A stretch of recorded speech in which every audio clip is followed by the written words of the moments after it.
ఆదికాండం 1వ అధ్యాయము మొదటి నుండి. ఆదియందు దేవుడు భూమి ఆకాశములను సృజించెను. భూమి నిరాకారముగాను శూన్యముగాను ఉండెను. చీకటి అగాధ జలముల పైన కమ్మి ఉండెను. దేవుని ఆత్మ జలముల పైన అల్లాడుచుండెను. దేవుడు వెలుగు కమ్మని పలుకగా వెలుగు కలిగెను. వెలుగు మంచిదైనట్టు దేవుడు చూచెను. దేవుడు వెలుగును చీకటిని వేరుపరచెను. దేవుడు వెలుగునకు పగలనియు చీకటికి రాత్రినియు పేరు పెట్టాను. అస్తమయమును ఉదయమును కలుగ. దేవుడు తన పరిశుద్ధ వాక్య భాగం దీవించునుగాక. ప్రార్థన చేద్దాం. తల్ల ఉంచినట్లయితే ప్రార్థన చేద్దాం. మహాగణుడా, మహోన్నతుడా, మహాపరిశుద్ధుడా, మీ అతి పరిశుద్ధమైన శ్రేష్టమైన నామానికి వందనాలు, స్తుతులు, స్తోత్రాలు చెల్లించుకుంటూ ఉన్నాం. మా జీవితాల్లో మరొక దినం ఇచ్చినందుకు వందనాలు. నీ సన్నిధిలో ఉండే గొప్ప ధన్యత మాకు ఇచ్చినందుకు వందనాలు. ఈ దినం బైబిల్ స్టడీలో మాకు తోడుగా ఉండి ఇంతవరకు నడిపించినందుకు స్తోత్రాలు. వాక్యం చదివి ఉన్నాం ప్రభు. చదవబడ్డ వాక్య భాగమునకు నీ ఆశీర్వాదము జోడించండి. మాకు కావలసిన మాటలు మీరు మాకు దయచేయండి. వాక్యపక్షంగా నిలబడిన మట్టి పాత్రను మహిమ కలిగిన పాత్రగా వాడుకోండి. వచ్చిన వారందరినీ మీ స్వాధీనం అందించుకోండి. రానై ఉన్న బిడ్డలను తీసుకురండి. వాక్యము ద్వారా మమ్మల్ని దర్శించండి. మహిమ ఘనత ప్రభావం పొందుకోండి. ప్రభు అయిన యేసుక్రీస్తు నామమున ప్రార్థించుచున్నాము. ఆమేన్. దయచేసి కూర్చోండి.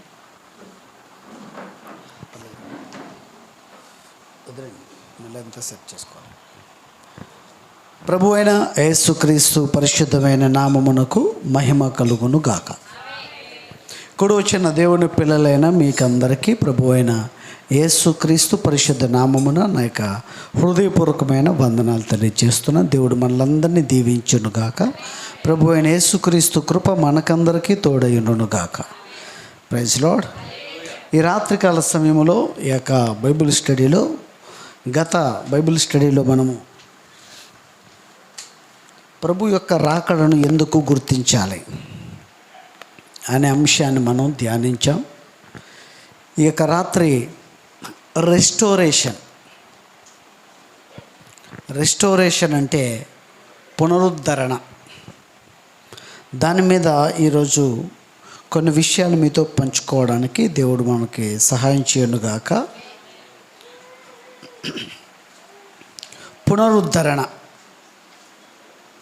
పునరుద్ధరణ అంటే ఏమిటి? పునరుద్ధరణ అంటే ఏమిటి? రెస్టోరేషన్.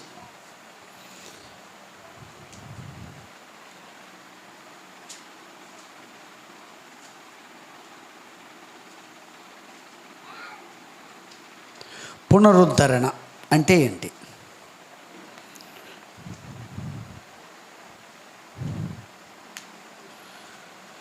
దాన్ని ఇంగ్లీష్లో రెస్టోరేషన్ అన్నారు.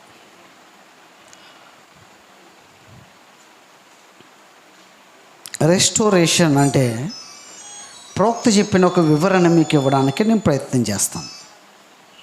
ఉదూరు వృక్షం యొక్క పునరుద్ధరణ అనే వర్తమానంలో దేవుని ప్రవక్త దాని గురించి ఎలా చెప్పారు?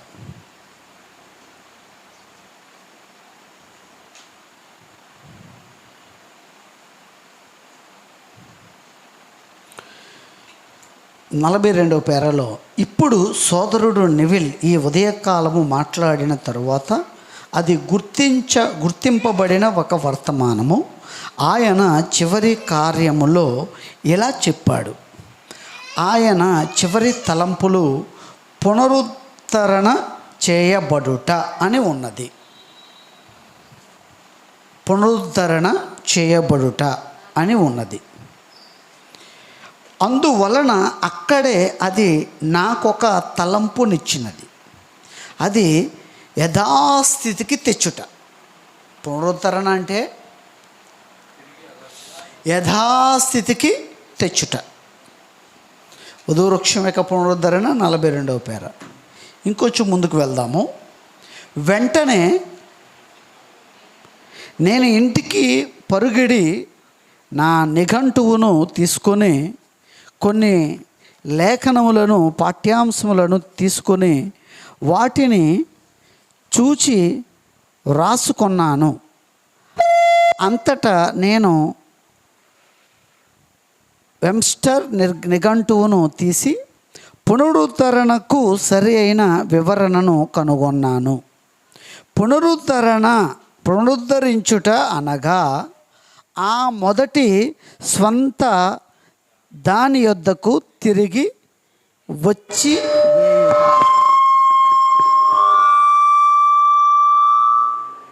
ప్రైజ్లో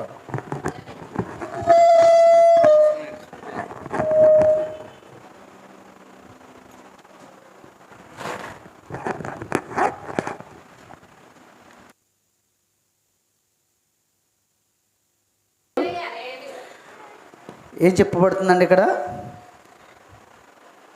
సరి అయిన వివరణ కనుగొన్నాను. పునరుద్ధరించుట అనగా ఆ మొదటి స్వంత దాని యొద్దకు తిరిగి వచ్చివేయుట లేక పూర్వపు స్థితికి మరలా తెచ్చుట.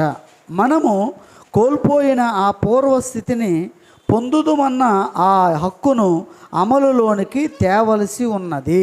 Praise lord. హల్లెలూయా. గట్టిగా దేవుని స్తోత్రం చెప్తాం. ఈ రాత్రి జాగ్రత్తగా పరిశీలించండి. పునరుద్ధరణ అంటే తిరిగి యథాస్థితికి, పూర్వస్థితికి తీసుకురావడుట. ఇప్పుడు నేను దానినే వెబ్స్టర్ పునరుద్ధరణ అను పదమునకు అర్థము చెప్పుచున్నాడు. ఆ పూర్వపు స్వంత దాని యొద్దకు మరలా తెచ్చుట లేక పూర్వపు స్థితికి మరలా వచ్చుట. ఒక దానిపైన ఒక వాదము తెచ్చినప్పుడు, ఆ పునరుద్ధరణ చేసినప్పుడు దానిని ఆ యథాస్థితికి తెచ్చుట మీరు అమలుపరచవచ్చు. దేవుడు ఈ కొద్ది పదమును దీవించును గాక. ఏ పదమును పలకండి? పునరుద్ధరణ. ఆమేన్. పునరుత్థానము వేరు, పునరుద్ధరణ వేరు. దీని మీద మనం కొన్ని విషయాలు మనం ధ్యానం చేద్దాం. ఇది ప్రకటన గ్రంథం వరకు ఉంది.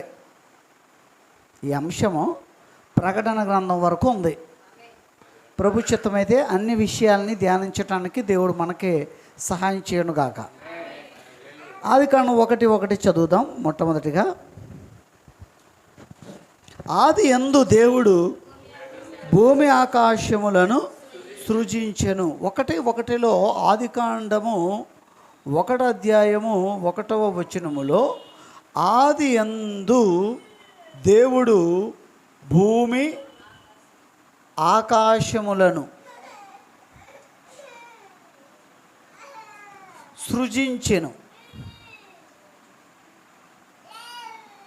భూమి ఆకాశములను సృజించెను. ఆది యందు దేవుడు భూమి ఆకాశములను సృజించెను. అదే ఆదికాండము 1:2 ఏముందో చూడండి. భూమి నిరాకారం గాను శూన్యముగాను ఉండెను. చీకటి అగాధ జలముల పైన కమ్మి ఉండెను. చీకటి, అవునండి, చీకటి కమ్మి ఉన్నది. జాగ్రత్తగా పరిశీలిస్తే భూమి ఎలా అయిపోయిందంట? నిరాకారంగా అయిపోయింది, శూన్యముగా అయిపోయింది, చీకటి కమ్మి. ఇది ఎన్నో వచనంలో? 2వ వచనం.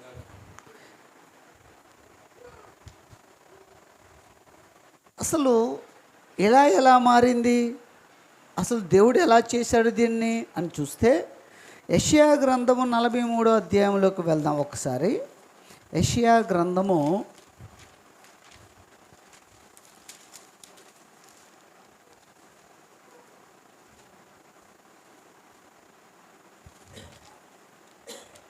45వ అధ్యాయము 18వ వచనం.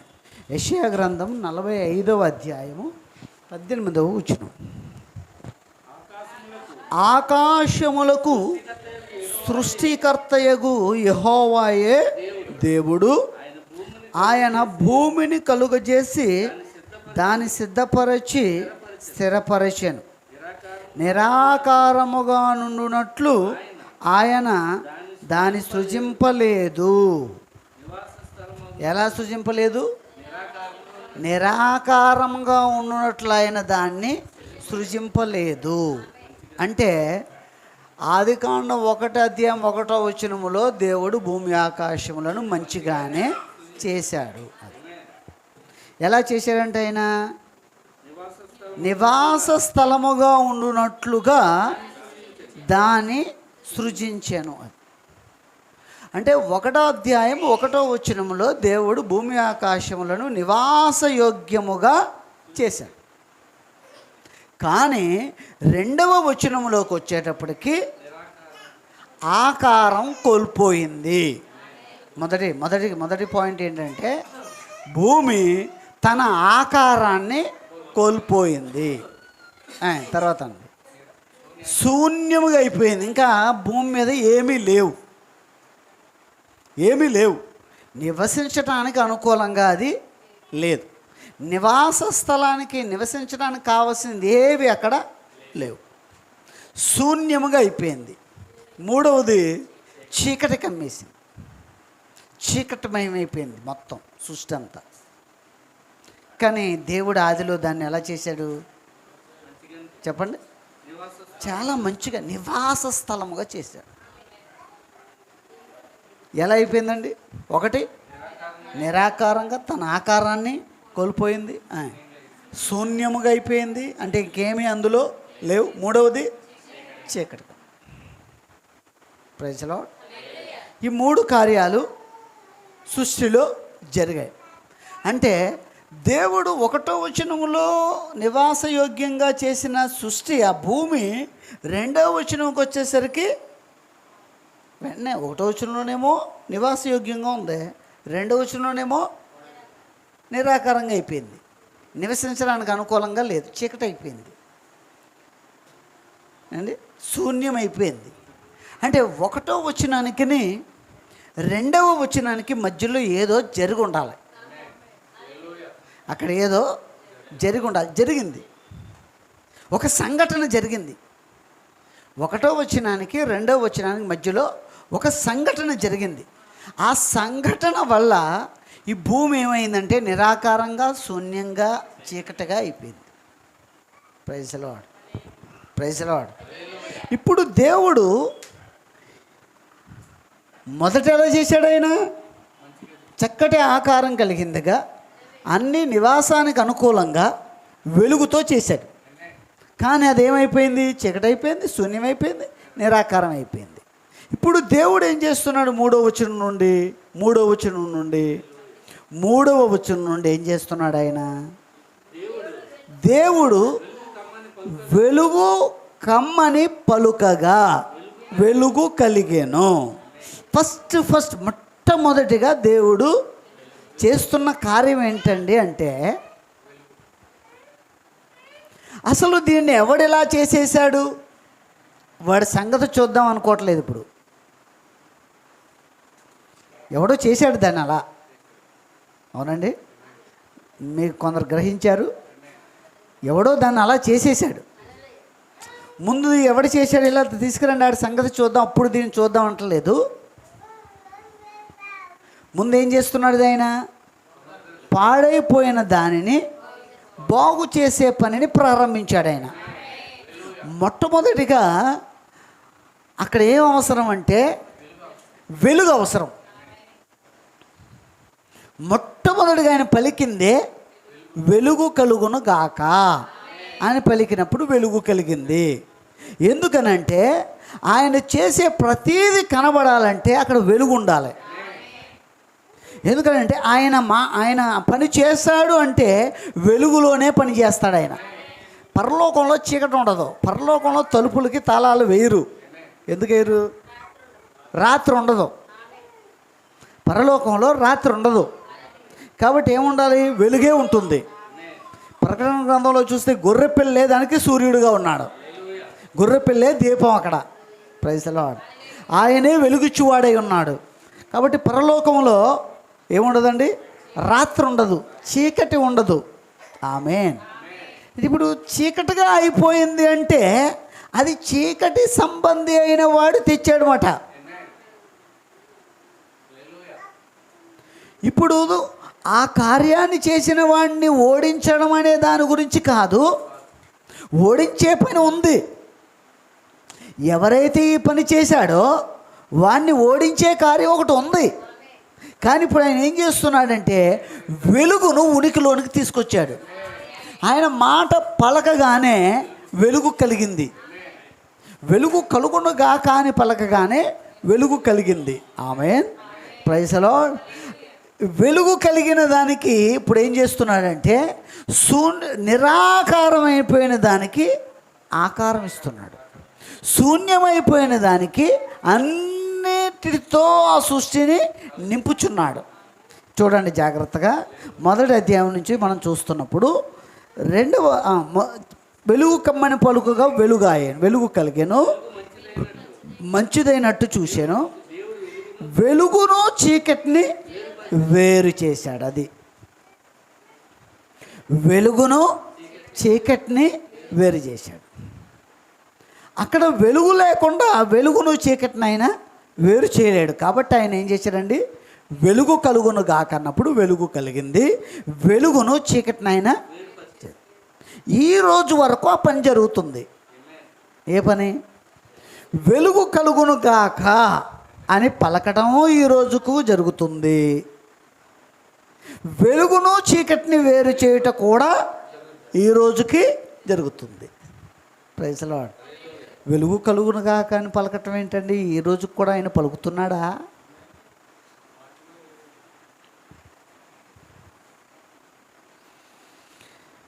చీకటిమయమైపోయిన రాహాబు జీవితంలోకి ఏమొచ్చింది? వెలుగు వచ్చింది. చీకటిమయమైపోయిన జక్కయ్య జీవితంలోనికి వెలుగు వచ్చింది. చీకటిమయమైపోయిన సమరయ స్త్రీ జీవితంలోనికి వెలుగు వచ్చింది. ఇలా అందరి జీవితాల్లోనికి వచ్చింది. చీకటి అయిపోయిన ఆ యొక్క సవుల్లోనికి వెలుగు వచ్చింది. వెలుగు. దేవుని పిల్లలారా జాగ్రత్తగా పరిశీలించండి. వెలుగు కలుగునుగాక అని సృష్టిలోనికి పలికినట్టే దేవుడు తన యొక్క విత్తనాలైనటువంటి తన జన్యువు కలిగినటువంటి మనుషుల్లోని కూడా ఆయన వెలుగు కలుగునుగాక అని పలుకుచున్నాడు.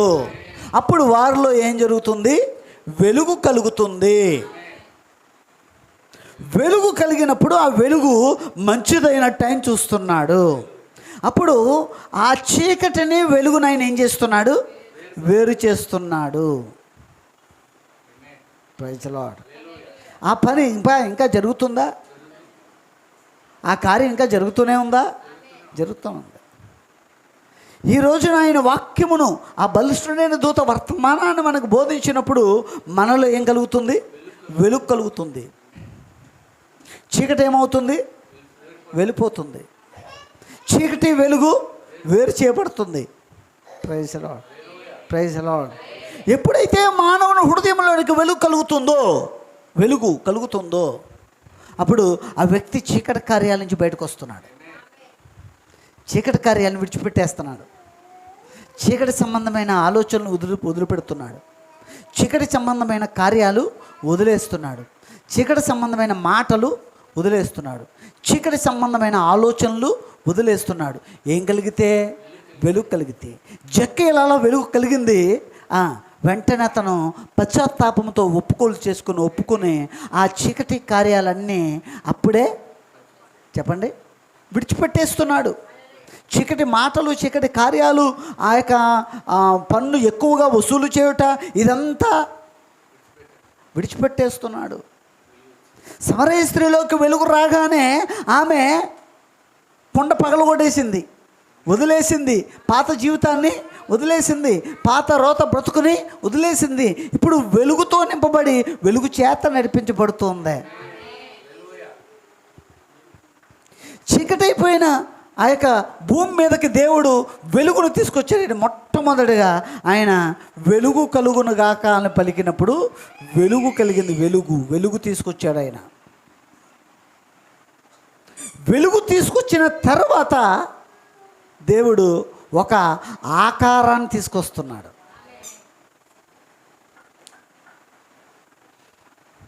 ఆమేన్. మన జీవితంలో కూడా దేవుడు వాక్యమైన వెలుగు ఇచ్చి ఆ వాక్యము ద్వారా మనం ఏం చేస్తున్నాడు? ఆయన పోలికలోనికి, ఆయన స్వరూపములోనికి, అంటే ఒక ఆకారం మనం కలిగి లేమాట. ఒక ఆకారం మనం కలిగి లేము. ఆకారంలోనికి, సరి అయిన ఆకారంలోనికి దేవుడు మనల్ని తీసుకొస్తూ ఉన్నాడు. Amen, amen. Praise the lord. వెలుగు తీసుకొచ్చిన తర్వాత ఆయన ఆకారం తీసుకొస్తున్నాడు. రెండవ రోజు ఏం జరుగుతుంది? రెండవ రోజు ఏం జరిగింది? ఆకాశము కలుగును. ఆకాశం, అవునండి.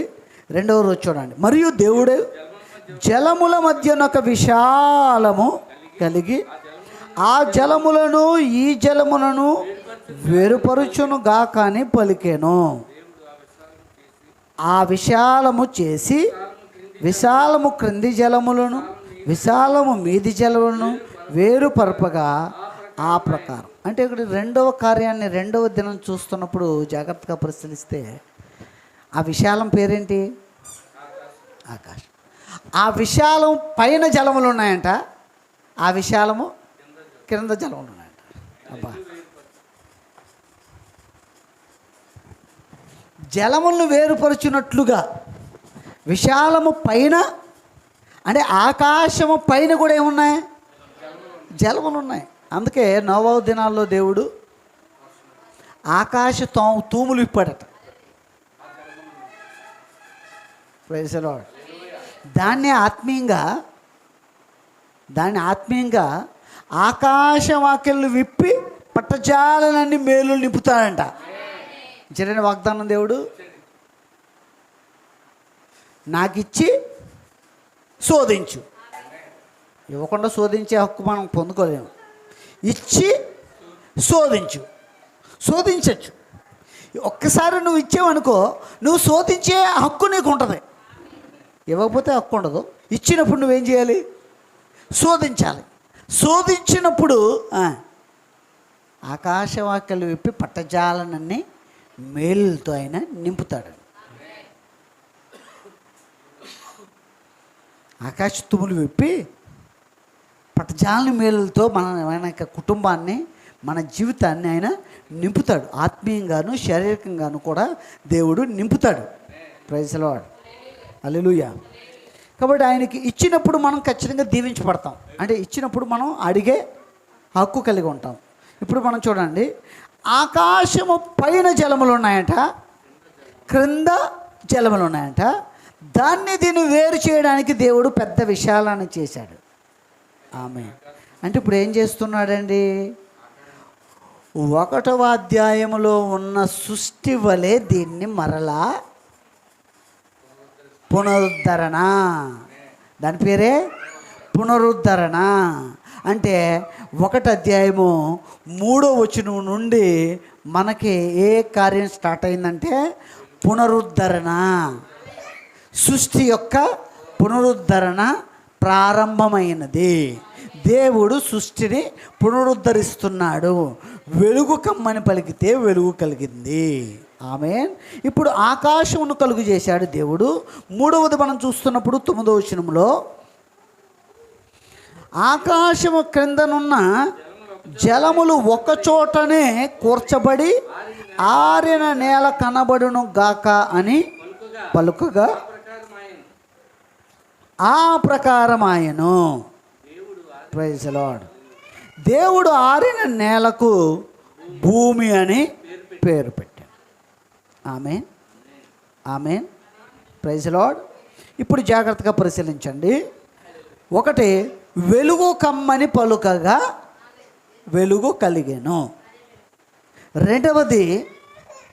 రెండవది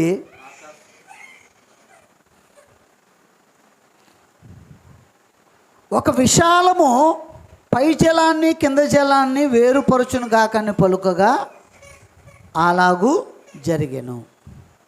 మూడవది ఆరిన నేల కనబడును గాక అని పలుకగా ఆ ప్రకారమాయను. దేవుడు ఆరిన నేలకు భూమి అని పేరు పెట్టెను, జలరాశికైన సముద్రములని పేరు పెట్టాను. అదే దినమందు 11వ వచనం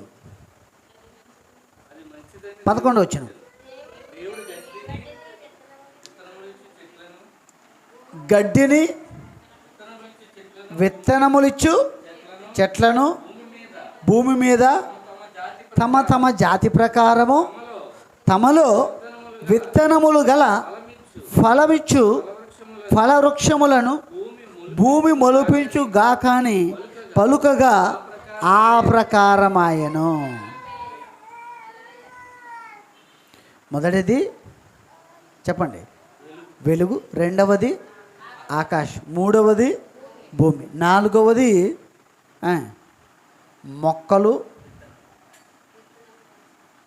మొక్కలు చెట్లు వృక్షాలు విత్తనాలు కలిగినవి.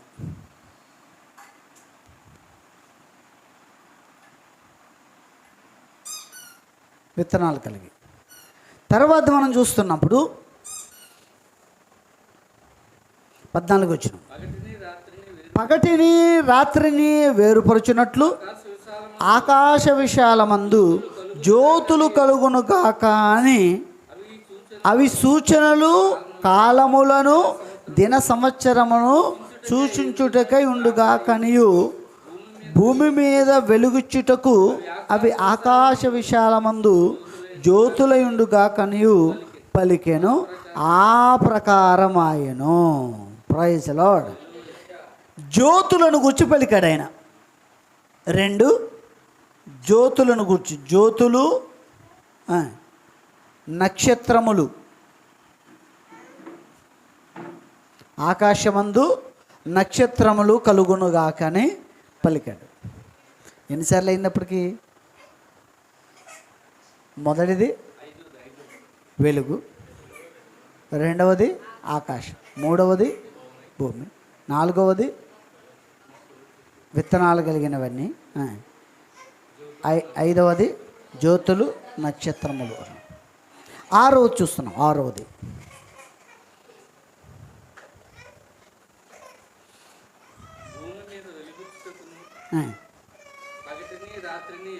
ఆ, 20వ వచనం దేవుడు జీవము కలిగి చలించు వాటిని జలములు సముద్రముగా పుట్టించుగాకని పలికాను. పక్షులు భూమిపైన ఆకాశ విశాలమందు పలికాను. దేవుడు జలములలో వాటి వాటి జాతి ప్రకారం జలములు మహామత్స్యములు జీవము కలిగి చలించు వాటినన్నిటినీ దాని దాని జాతి ప్రకారం రెక్కల గల ప్రతి పక్షిని సృజించెను. అంటే ఇప్పుడు ఏమొచ్చాయి?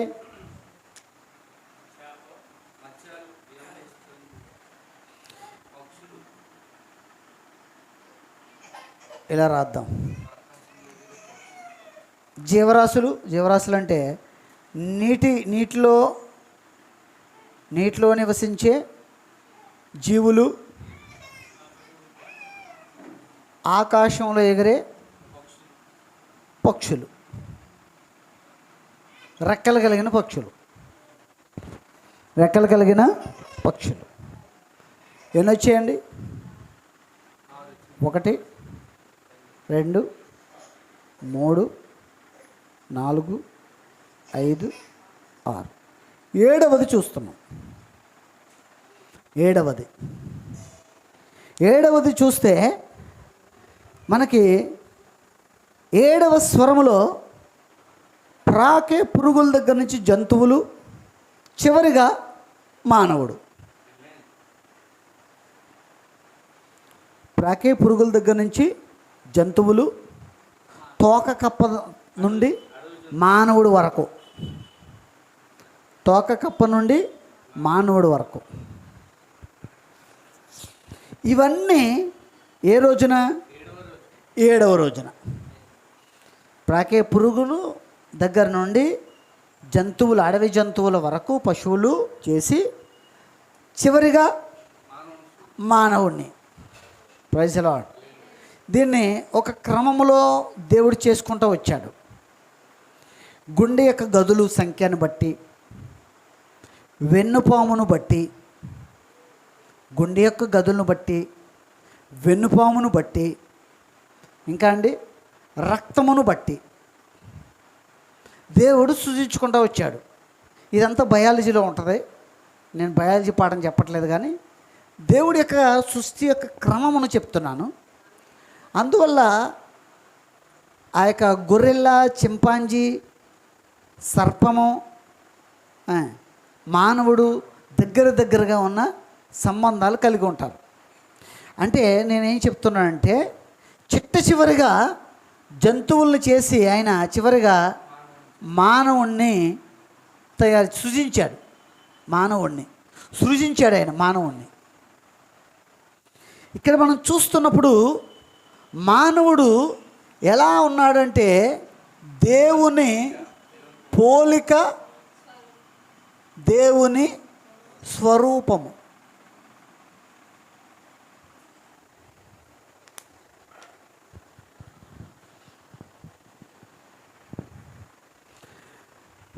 ఒకటవ వచనంలో ఉన్న భూమి ఆకాశములు నివాసయోగ్యంగా ఉంటే, 2వ వచనానికి 1వ వచనానికి మధ్యలో ఒక యుద్ధము జరిగింది. మిఖాయేలు సైన్యానికి, లూసిఫర్ సైన్యానికి మధ్య ఒక యుద్ధము జరిగింది. ఆ యుద్ధములో భూమి ఆకారం కోల్పోయింది, శూన్యమైపోయింది, చీకటి అయిపోయింది. అప్పుడు దేవుడు 3వ వచనం నుండి కలుగునుగాక, కలుగునుగాక, కలుగునుగాక, కలుగునుగాక, కలుగునుగాక, కలుగునుగాక, కలుగునుగాక. ఎన్నిసార్లు కలుగునుగాక? 7 సార్లు. 7 స్వరములు దేవుడు పెట్టాడు. ఆమేన్. ఎన్ని స్వరములు అండి? 7 స్వరములు.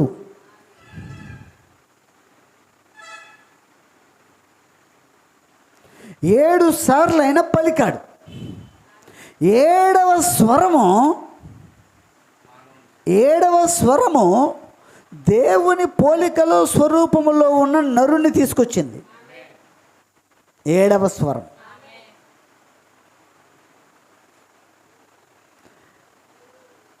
ఈ భూమిని పునరుద్ధరిస్తూ,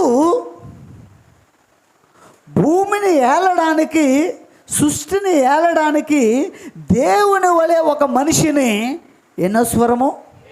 7వ స్వరం తీసుకొచ్చింది. ఆమేన్. Praise the lord. హల్లెలూయా.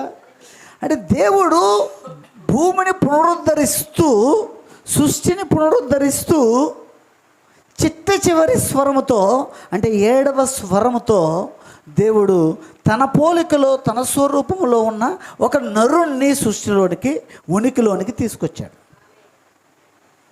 అసలు దేవుడు మానవుణ్ణి కలిగి ఉండాలి, ఒక కుటుంబాన్ని కలిగి ఉండాలని ఆలోచన. ఆయన ఆ మానవుని, ఆ కుటుంబాన్ని కలిగి ఉండాలనే ఆలోచన నెరవేరాలంటే, నెరవేరడం కోసమే దేవుడు భూమి ఆకాశం సృజించాడు. కానీ భూమి ఆకాశంలో ఏమయ్యాయి? పాడైపోయాయి. ఇప్పుడు మరలా దేవుడు ఏం చేస్తున్నాడు? పునరుద్ధరణలో 7 స్వరములు ఉన్నాయి.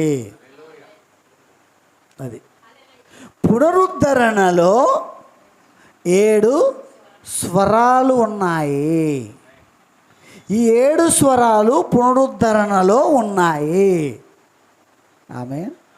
అంటే ఆదికాండం 1వ అధ్యాయంలోనే మనకి పునరుద్ధరణ ఉంది. ఆ పునరుద్ధరణకి ఎన్ని స్వరాలు? 7 స్వరములు ఉన్నాయి. దీని మీద మనసు పెట్టండి. Praise the Lord. ఎన్ని స్వరాలు? 7 స్వరాలు. దాన్ని మనం పరిశుద్ధ గ్రంథంలో మరొక చోట చూద్దాము. ప్రకటన గ్రంథము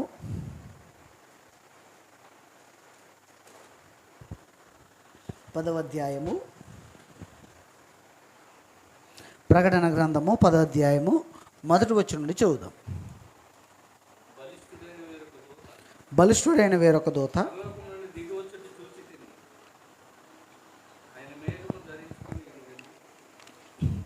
ఆయన మేఘం ధరించుకుని ఉండేను. ఆయన శిరస్సు మీద వర్షధనుస్సు ఉండేను. ఆయన ముఖము సూర్యబింబం వలెను, ఆయన పాదములు అగ్నిస్తంభముల వలెను ఉండెను. ఆయన చేతిలో విప్పబడి ఉన్న ఒక చిన్న పుస్తకం ఉండేను. ఆయన తన కుడి పాదము సముద్రం మీదను ఎడం పాదము భూమి మీదను మోపి సింహము గర్జించినట్లు గొప్ప శబ్దముతో ఆర్భటించెను. ఆయన ఆర్భటించినప్పుడు 7 ఉరుములు వాటి 3వ వచనం, సింహము గర్జించున్నట్లు గొప్ప శబ్దముతో ఆర్భటించెను. ఆయన ఆర్భటించినప్పుడు 7 ఉరుములు వాటి స్వరములు పలికెను. తెలుగులో శబ్దములు అని ఉంది. తెలుగులో మనకి శబ్దములు అని ఉంది, స్వరములు అని ఉండాలి. ఇంగ్లీష్లో ఎలా ఉంది? And cried with a loud voice as when a lion roareth. And when he had cried 7 thunders uttered their voices. 7 ఉరుములు వాటి స్వరములు పలికిన. శబ్దములు కాదు, స్వరములు. 7 ఉరుములు వాటి స్వరములు పలికిన. ఎన్ని స్వరములు మరి? ఎన్ని ఉరుములు? 7 ఉరుములు. ఉరుములు 7. ప్రకటన గ్రంథం 10వ అధ్యాయములో 4వ వచనంలో, 4వ వచనం కదండి, 3వ వచనంలో ఏమన్నాయండి? 7 ఉరుములు వాటి స్వరములు పలికాను. అంటే ఉరుము వంటి స్వరం, ఉరుము వంటి స్వరం. ఎన్ని స్వరాలు? 7 స్వరం. ఈ ప్రకటన గ్రంథములో ఉన్న 7 ఉరుములు వంటి స్వరములు, 7 స్వరములు ఉన్నాయి. 7 ఉరుములకు వాటి స్వరములు ఉన్నాయట. 7 ఉరుములకు వాటి స్వరములు ఉన్నాయట. At there voices. 7 ఉరుములు వాటి స్వరములు పలికాను. ఎందుకు 7 ఉరుములు స్వరములు అని చూస్తే, పునరుద్ధరణలో 7 స్వరములు ఉన్నాయి. 7వ స్వరముతో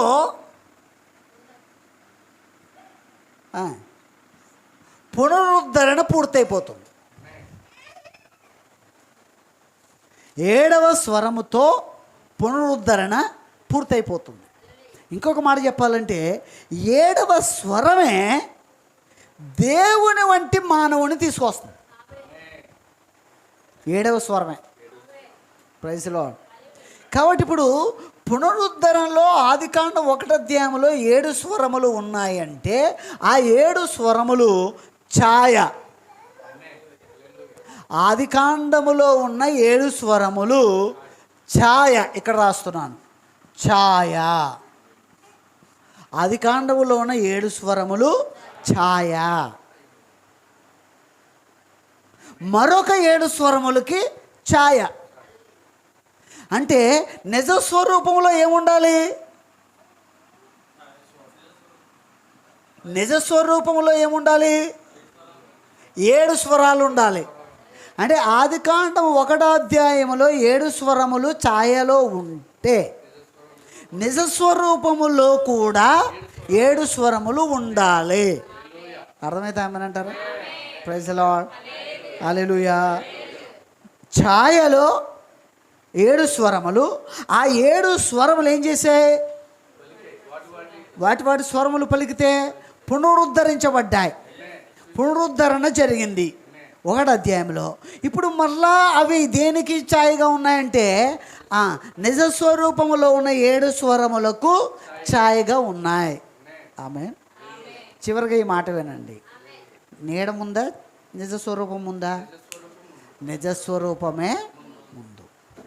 అంటే నిజస్వరూపములో నుండే ఛాయ వస్తుంది. అంటే ప్రకటన గ్రంథము 10వ అధ్యాయం 3వ వచనంలో ఉన్న ఆ 7 ఉరుముల యొక్క స్వరములు నిజస్వరూపమైతే,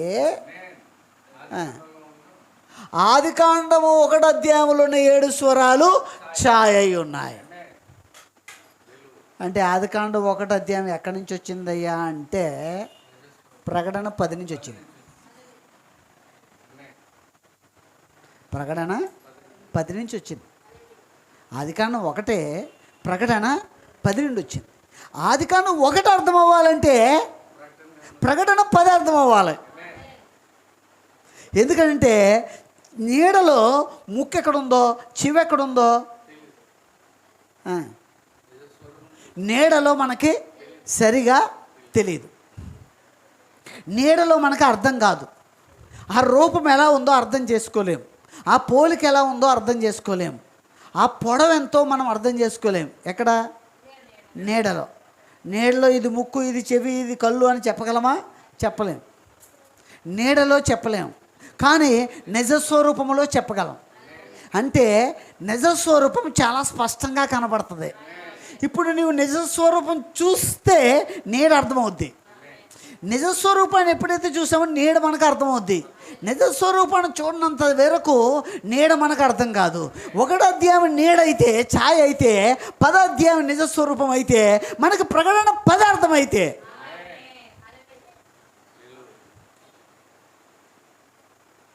ఒక ఆదికాండం 1కే కాదండి, మొత్తం బైబిల్కే ప్రకటన 10 నిజస్వరూపమై ఉంది. కాబట్టి దాన్ని మనం గ్రహిస్తే, అందుకే ప్రకటన 10లో అనేక విషయాలు ఉన్నాయి. ఆదికాండం నుంచి ప్రకటన గ్రంథం వరకు ఉన్న సంగతులు అన్నీ ఉన్నాయి. కాబట్టి నేను ఇక్కడ ముగిస్తున్నాను. ఛాయలో 7 స్వరాలు, నిజస్వరూపంలో 7 స్వరాలు. ఇప్పుడు మనకి నిజస్వరూపం అనబడ్డ ప్రకటన 10 మనకే రివీల్ అవ్వాలి. అనేక సంగతులు అక్కడ ఉన్నాయి. అవన్నీ మనకు రివీల్ అయితే ఇప్పుడు మనము చివరి మాటకి ఇది వినండి. ప్రతి అధ్యాయాన్ని చూడడానికి మనకు ఒక బైనాక్యులర్ ఉందన్నమాట. ఆ బైనాక్యులరే కటకములే ప్రకటన 10. ఆ ప్రకటన 10 గుండా నేను ఆదికాండం 1వ అధ్యాయం చూస్తున్నాను. దాన్నే మీకు ఈరోజు చూపించాను. మీరు ఇంకా ధ్యానిస్తే మరిన్ని సంగతులు మీరు కనుగొంటారు. ఆమె దేవుడు మనల్ని అందరినీ దీవించునుగాక. దేవుడి కొద్ది వాక్యమును దీవించునుగాక. ప్రార్థన చేద్దాం.